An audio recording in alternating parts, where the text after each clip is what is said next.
you cannot return dead people. Like there's such amount of people who died even from my friend list, like from people who I knew. Like this is wartime. This is what's happening. Yeah. So my name is Fanilios. I have created Ukrainian VR chat community. I've met the war in northern part of Kiev called Obolon. Little story how it all began. Me and my friend, the night before the war started, we were sitting in Discord up to like 4 a.m. and like checking the news because everybody were like kind of nervous because the war is gonna start. And there were people who were saying, no, it's not gonna start. I was one of them. I was like, there's no real reason to start anything else, like they are not gonna invade. And my friend, he was like, they might, all right, let's just sit and check the news. And we were sitting up to 4 a.m. and we were thinking that news that we were seeing in real time were fakes for some reason, and shelling of Ukraine started at 3 a.m. approximately. At 4 a.m. I said, nah, they are not gonna invade, though they did already, and I went to sleep. And deal is that I was living with my brother at his place at that moment, and we were in the middle of like apartment renovation, and I was living on the balcony, and literally my ear was next to the wall, very thin wall that's going to outside, like to the city, and I could hear some, not even explosions, it was like a salute, it was just little claps. I was thinking, what's going on? I slept up to 6 a.m., like kind of slept because I couldn't sleep at that moment. And one moment the explosions, they started to be much more loud. I open up Telegram and I just see one word in every single chat: war. Like the war has started. Russians are invading. There are Russians. They are like there and there and there, like everywhere. I don't know why at that moment I haven't realized what happened yet, but I just went, I woke up my brother, we went outside, like we called our friends, we called our parents, and like, yo guys, wake up, like the war started. At the same time we could hear explosions all over the place, missiles were coming, anti-aircraft was working, like you can see. At that moment it was still dark outside, and you can see flashes in the sky all over the place. Yeah, we took like our money, we took our credit cards, and we went outside. And we were actually, we were pretty lucky because we went into mall when it was still empty. We got ourselves food, like canned food, different canned meat, and basically everything you can hear in these like survivalist channels, all the stuff like what you need in case of like zombie apocalypse or something like that. So fun fact is that me and my brother, we were huge fans of like different survival games. So we were like, all right, we went through this. We were playing DayZ. We need this and that and that and that. So yeah, we went to buy groceries, and we split it in the mall. And my brother went to like receive cash because we understood that in case of war, the banking might fall, and he received cash, and I went to buy. And at the moment when I came back to him with the ATM, line behind him was like length of a kilometer, maybe even more. It was going all across, like all around the shop. An amount of people, it was just crazy. And I remember people like walking on the streets and just screaming at the phone, or like crying, or like some people were running to recruitment centers. And like it was actually like you can't believe, you cannot understand what's going on all this like period. And it's like it's just the beginning of war. It's first hours of what's happening. We haven't even know what's gonna happen next. Yeah, so we got ourselves groceries, and we figured out where the covers, like bomb shelters. Think about bomb shelters in Ukraine. Metro stations, they are built to be able to withstand like nuclear threats, shellings, missiles, whatever. And this is something you're being studied in school. So me and my brother, that night we were afraid, so we went to sleep in a metro station. I haven't seen this amount of people on metro station, never. Like people were just like I don't know, like tuna in a can.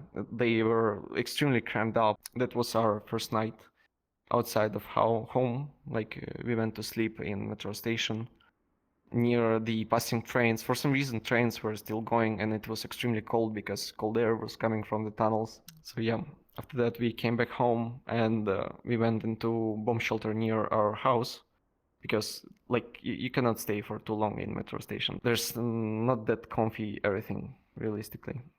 So that was beginning, and for next like 2 weeks we rarely could go outside because of fear. So first couple of days we've seen people going into territorial defense, which was kind of new type of like army, I could say, like new type of defenders. So it was like for civilians you can join this territorial defense. We kind of wanted to join there, and we tried a couple times. There were huge lines to join. There were not enough weapons, and I actually remember like in neighboring part of the city there was just a truck filled with AKs, and you can just come there, take AK, take couple of mags, take ammunition, and go like immediately, because at that point of time Russians were advancing. It was I think it was Hostomel airport at that point.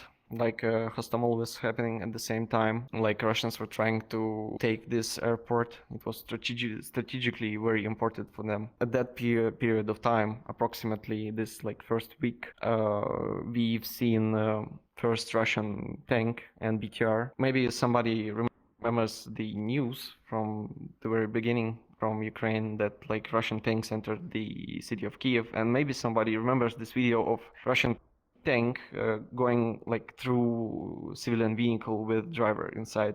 So it was like 100 meters from my apartment. It was very close, and there were stories about Gopniks, local guys who knocked out BTR crew, Russian BTR crew, and stole their tank, which was like an actual situation. And there was lots of shooting. You cannot imagine like difference in between distance when the war is happening, because places where I could get like beforehand, I could get in like an hour or two. Right now, there were a matter of couple of minutes because of jets and all the aircraft and missiles that are coming on extreme speeds. And like I could speak with my mother, and she was even more to the north. She was in Khatyanivka, and she could call us and say, "Oh, there's like rockets or jets or missiles," and immediately, like less than a minute after that, we could hear and see them. Like it was such a huge distance for me before, and it was such a small distance, matter of minutes or seconds sometimes, in like wartime.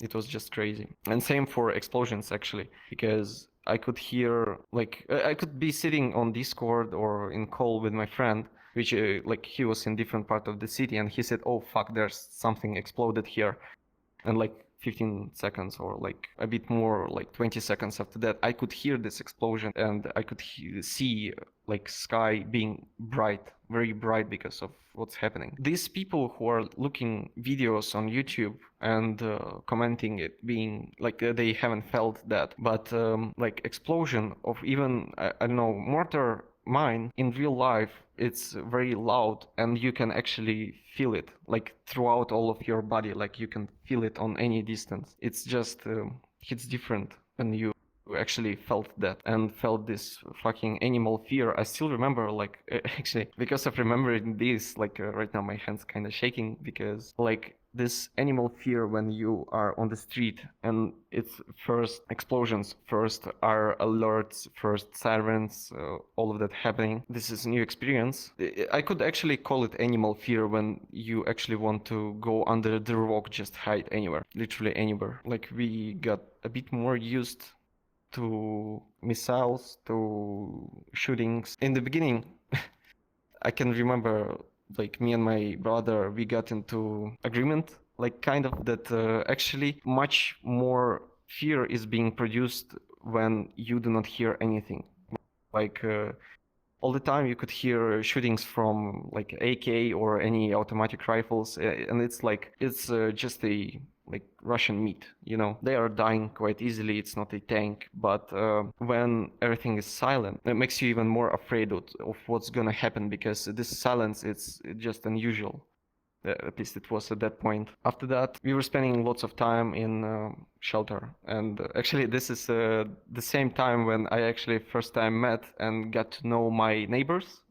And this is a mass situation that happened with people because nobody like spoke with their neighbors for some time, because it's like capital city. You just don't care really because you live in big apartment building. You don't speak with them. And in bomb shelter under huge stress, I can remember like everybody getting to know each other, their lives, what they were doing, what's happening, helping each other. Actually, helping each other. I'm very surprised and I'm amazed by our people, really, because amount of help that was coming from people to each other, like somebody needs to evacuate their family from territory where Russians already, and you can find people like who are ready to take a risk, and Russians were shooting civilians like crazy, like especially northern part, Bucha, Irpin, Borodyanka, all these cities, and like there were people from our apartments there who were like going to save somebody. And me and my brother actually we had porridge at our home, and there was a volunteer who wanted people to gather up some food for medical center because there were wounded people who haven't had nothing to eat. I remember we were taking like half pack of spaghetti and like oat flakes, and like everything we had literally just went there, and it was mass situation. I was amazed by people who were ready to do something even though they were civilians, because such amount of stress, such amount of adrenaline in people's blood, it's different kind of fear, and people were literally going around collecting bottles to make Molotov cocktails, and like looking for gasoline to make Molotov cocktails. Even more, actually, I have like kind of fun story, because there was a situation when a homeless person, they were going around gathering bottles and bringing them to civilian shelters so people can make like Molotov cocktails there. So like these people, they don't receive anything from the government. Yeah, they're homeless, but still yet they are going around and making something to like help. I was amazed by that also. After some time, we were trying to volunteer. We were going around volunteering centers. Like there's a different understanding of volunteering in English and in Ukrainian, Russian languages.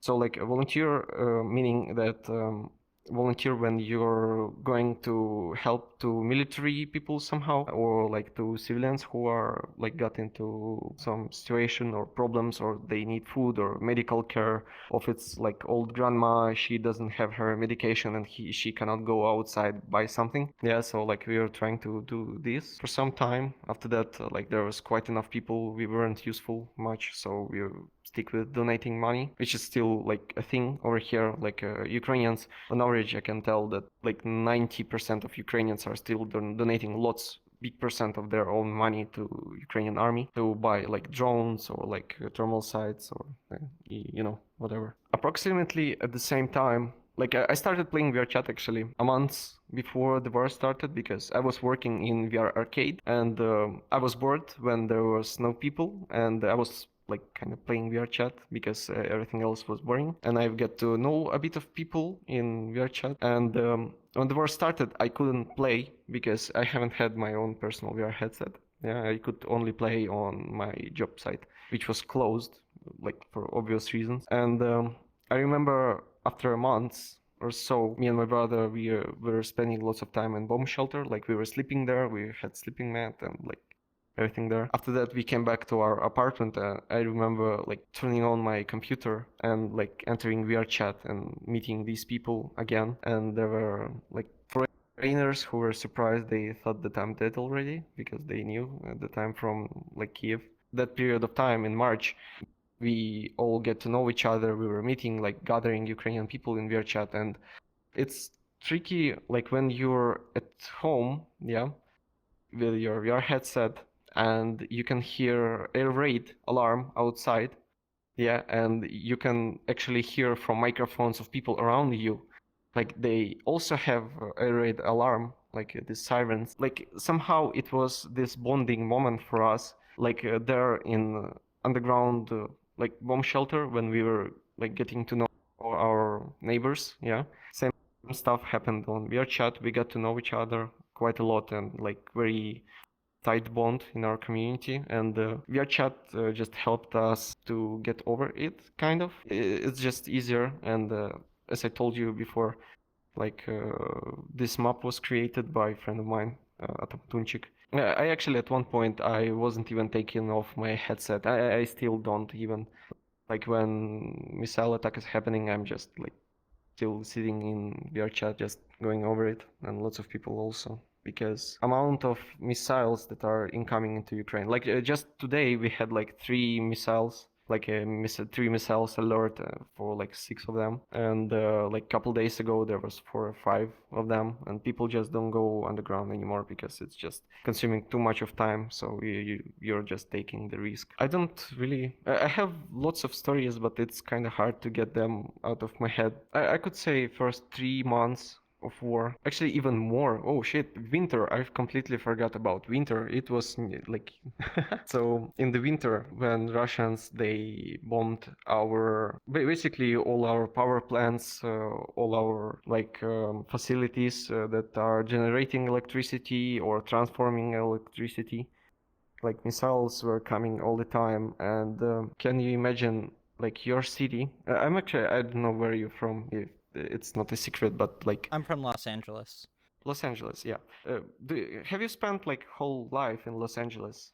I grew up there for 20 years, so yeah, pretty much. Perfect, perfect. Because like approximately, I'm 22 years old, yeah, and I grew up and lived all my life up until now in Kiev, which is my home city. It's a capital, yeah. Can you remember Los Angeles to be completely dark, pitch black? You cannot see anything like in 2 meters in front of you. That's something that was happening. Like I never expected night to be so dark.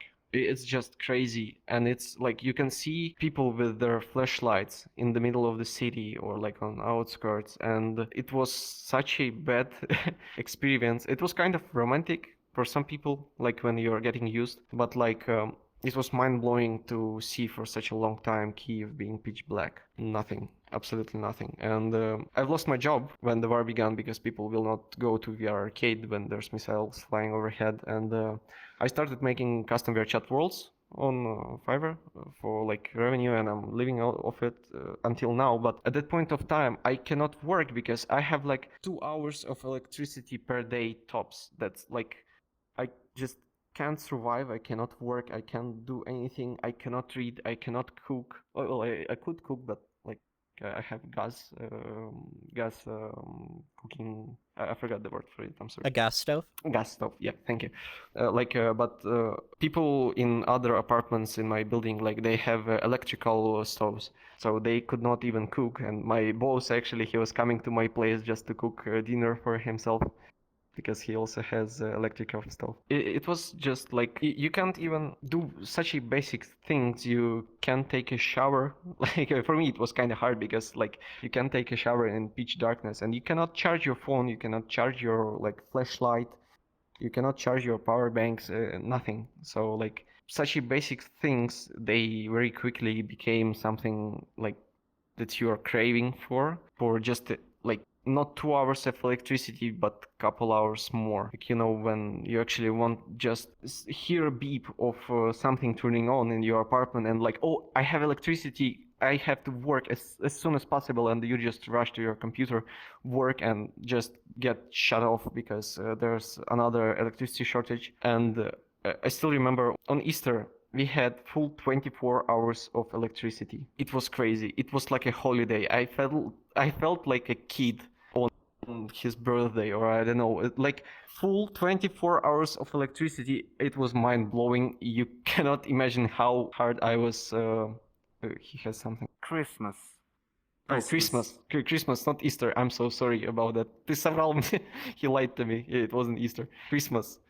It was on Christmas we had full 24 hours of electricity. It was something unique, really, because there's no rush. You can just go, I don't know, scroll memes, get to read news. And it was especially hard because when there's no electricity, there's no internet connection, there's no like phone, cell connection, there's nothing. The only way you can communicate is basically like you have to leave a message in like Telegram for somebody, and like in 4 hours he will get electricity and you will lose electricity. You will get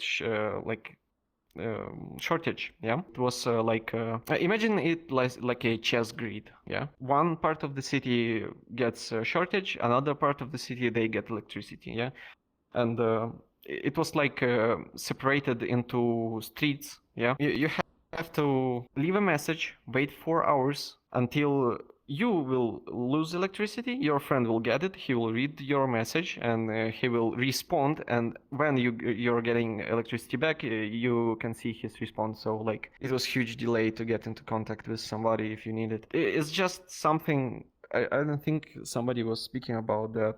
Like people were thinking that we don't have electricity at all, but we had like 2 hours of electricity per day. Sometimes more, like sometimes 4 or 8, but it was like you don't even count. You don't want to count how much time you have because like you will lose it very quickly. You just cope with it. You just accept what's happening. It was winter, and apparently this is something that's waiting for us this winter again because I went to mountain trip, and yet another thing that some people don't understand about country in the war, like when you're a civilian, you still have to live somehow, and you still have to like do something except thinking about war and experiencing it at full. So I took like 3-day vacation in western Ukraine. So like I met a girl there, and she's working in an electricity company over here in Kiev, and she told me that in Kiev there's not gonna be electricity yet again, and situation is gonna be even worse. Like right now, while it's summer, we have electricity all the time. Well, sometimes you get like shortage for like an hour or so, like it's rare occasion, but in the winter situation is gonna be much worse, and we haven't restored our old like destroyed power plants and transformators and all of that. Yeah, and Russians are gonna shell them again, so situation is gonna be even worse, even harder. So yeah, hard times are coming yet again. And people in the West, they are kind of like I have lots of friends from different countries. Like on VRChat, I'm speaking with them. Sometimes they are forgetting where I'm living. Like they are inviting me to a trip in Europe, but like they get reminded about that, and it's depressing all the time because I also kind of want to forget about what's happening, but it's my reality. And yeah, I feel like people in the West, they are forgetting, not giving enough attention to what's happening over here. With the outages happening in different areas, did people ever travel to their friends' houses to use their electricity? Yes, yeah. It was happening all the time. You can just go to friend's place to, I don't know, take a shower with hot water and like to scroll news or something like that, or I don't know, just watch a movie, just relax overall, something like that. Yeah, it was happening. Yeah, yeah, I can tell. Also, like people were migrating kind of with these shortages because, like me, for example, like I was going like couple kilometers to the place where there would be an internet, so I could reply to my clients. Or like there was one KFC that was working for some time, and you could go inside and like charge your phone or power bank, but they closed pretty quickly. Some businesses, they were buying generators, so like people would also go there and just charge. Like actually, you can hear it on the streets when like shortage is happening. Like you're going on the street and you can hear a roar of generators all over the place, but like not everybody can share their generator, or like they don't have plugs or something like that, or like business owner is forbidding to share it because like for different reasons, because their generator is weak or something like that. But yeah, like I had a coffee shop kind of near to me, like kilometer a bit more, and I would go there, take a coffee, and just charge my phone because they had generator with them. But they also ran out of business pretty quickly because it's very hard. Lots of money is going to buy this generator, and they went overpriced. Like their price went like 10x when shortages started. Business was running out of money because of that. Like a generator will not, like it's not enough to make everything work for some businesses, and they just cannot keep up. And people are not ready to spend money because they're in a hard situation as it is. So business was closing. But yeah, people were migrating. Can you tell me about the refugee situation?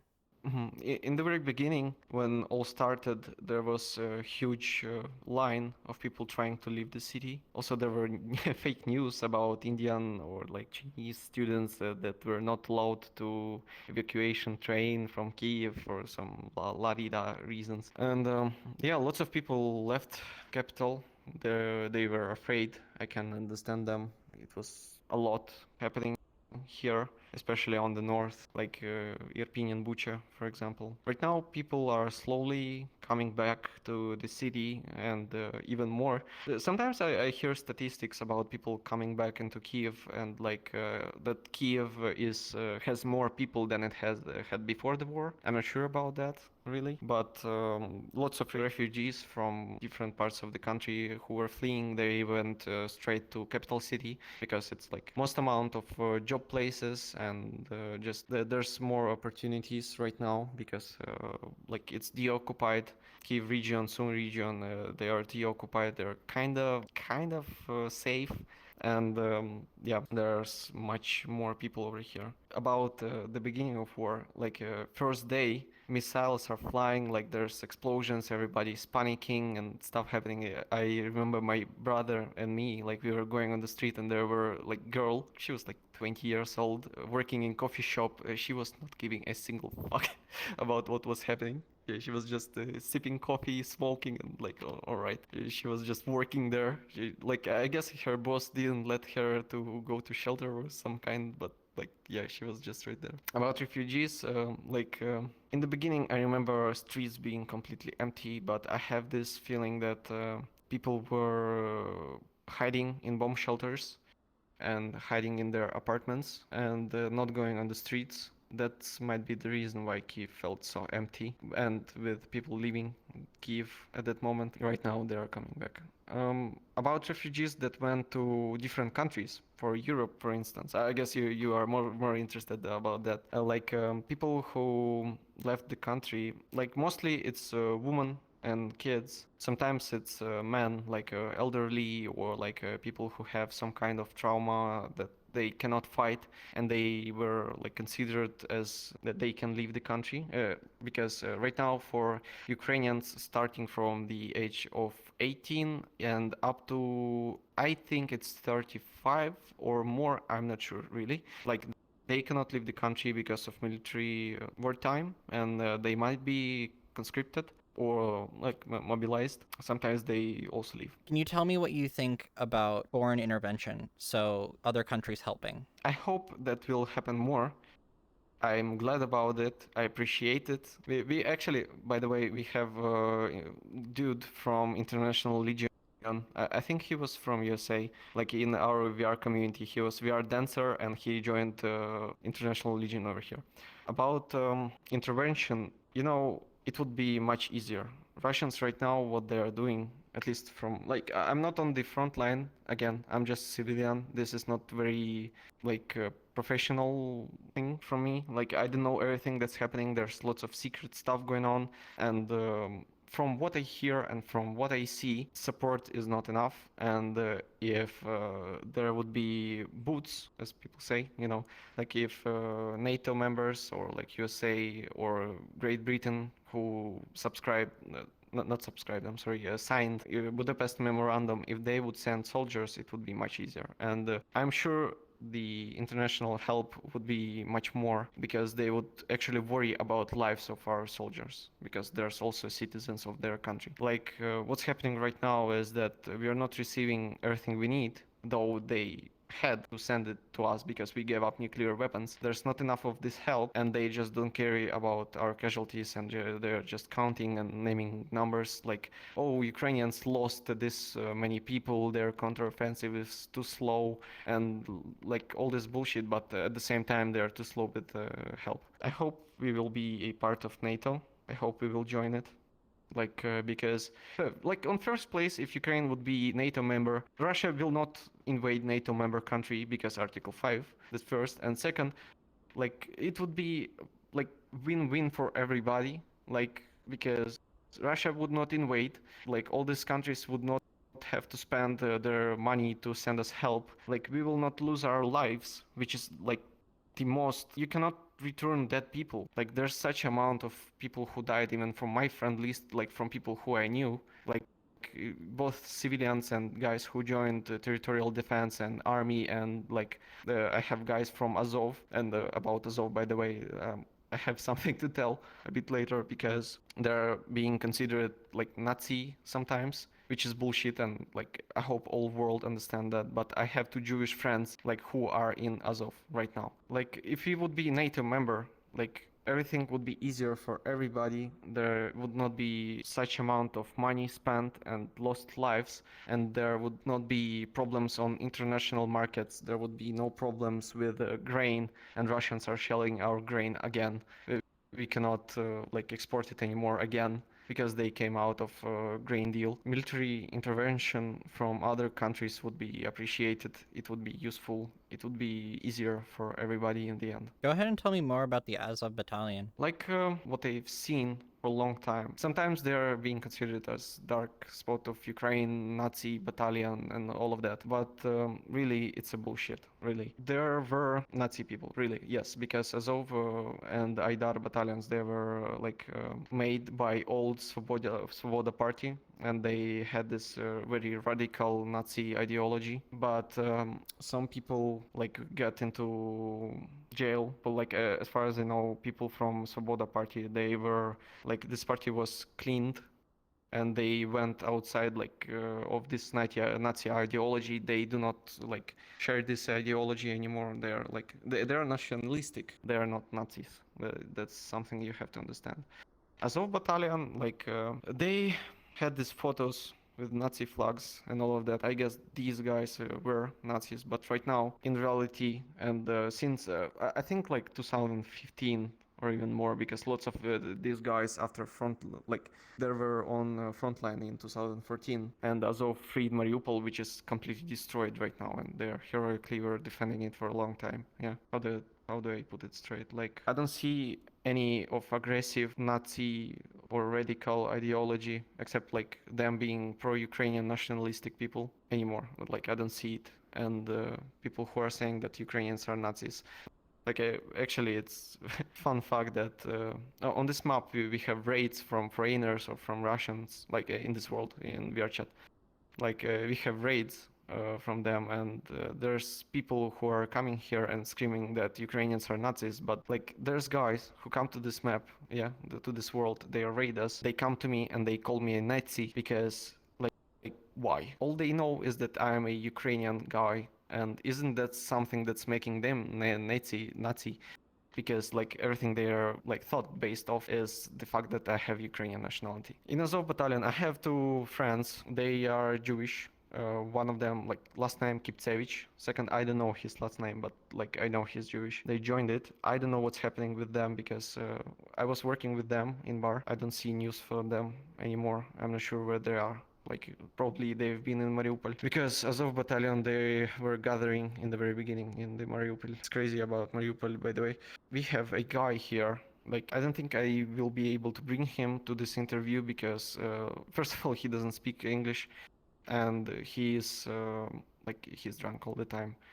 Really, he's drunk all the time. But he met the war in Mariupol, and he was there for 2 months. And stories that he told me, it was just, he told me about the story when he seen apartment building on fire, like apartment building next to him, like all this building is on fire, and there's people screaming inside, and like he couldn't do anything, he and his family, because like all they had is a can of water, and there's no way to get new water, because there's no water supply anymore, because like city is besieged. He told me about how he remembers it from time to time, like these screams of people dying, like being burned alive inside civilians. Yeah, and coming back for Azov battalion, like I don't even have what to say. I think that they are heroes, and anybody who is like saying something bad about them, like you have to understand that this is new time, new reality, and like times are changed, people are changed, ideology is changing, and you have to understand that right now they are fighting, and like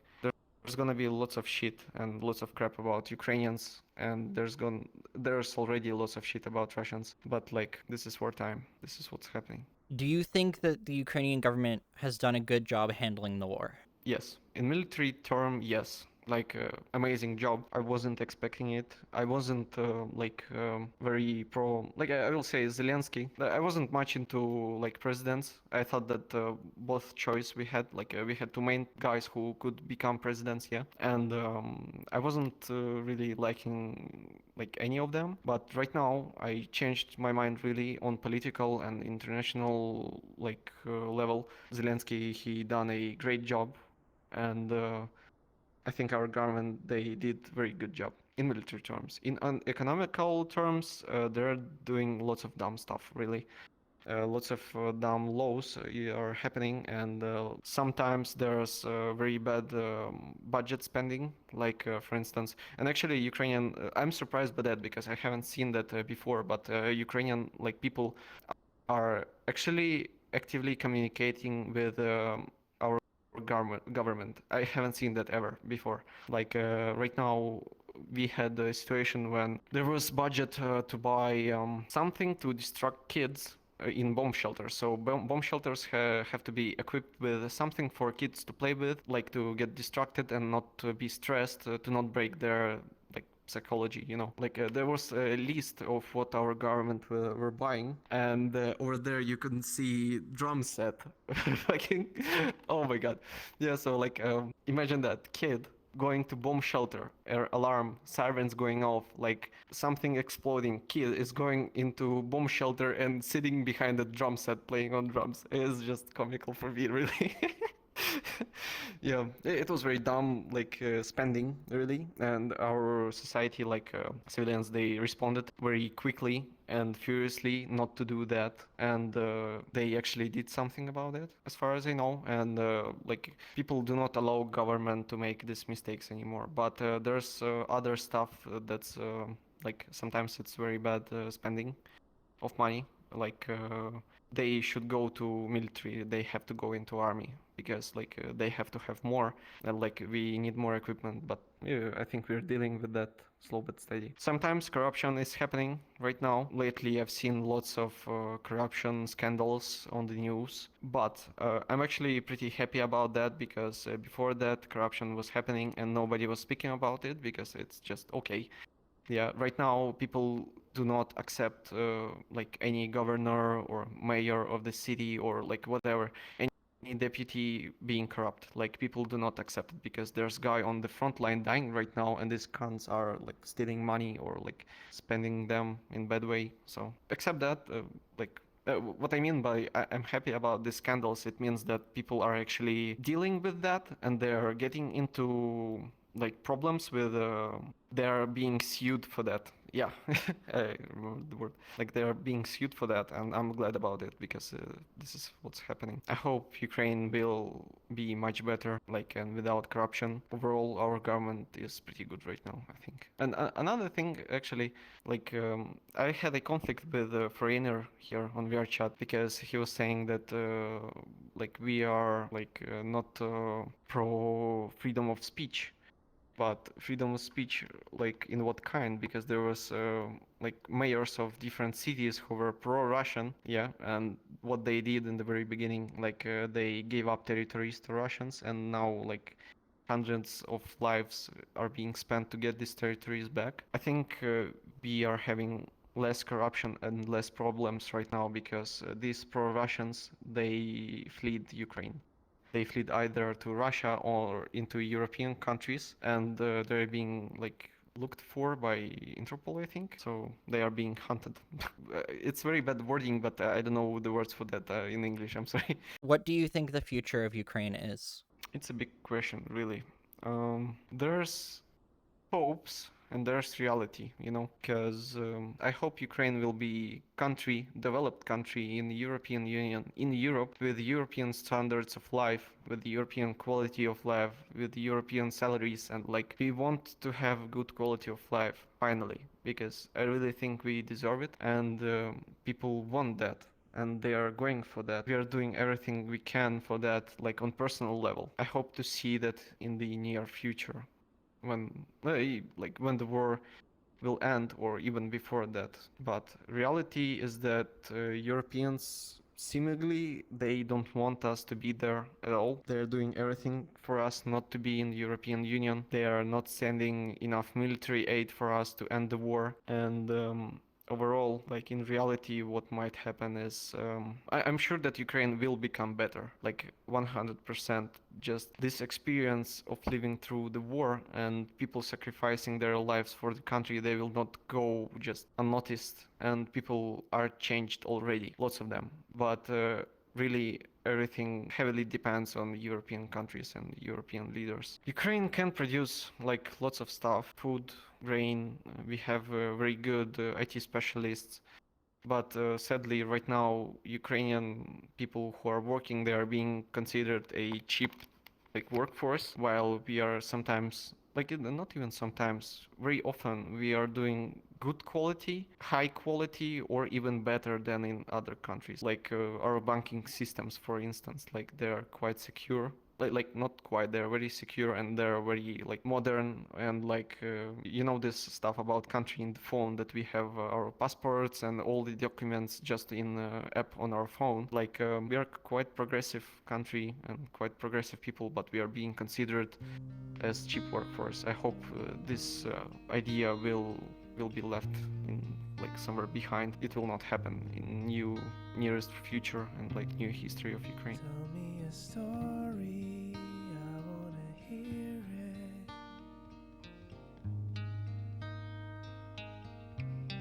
You might think it's boring.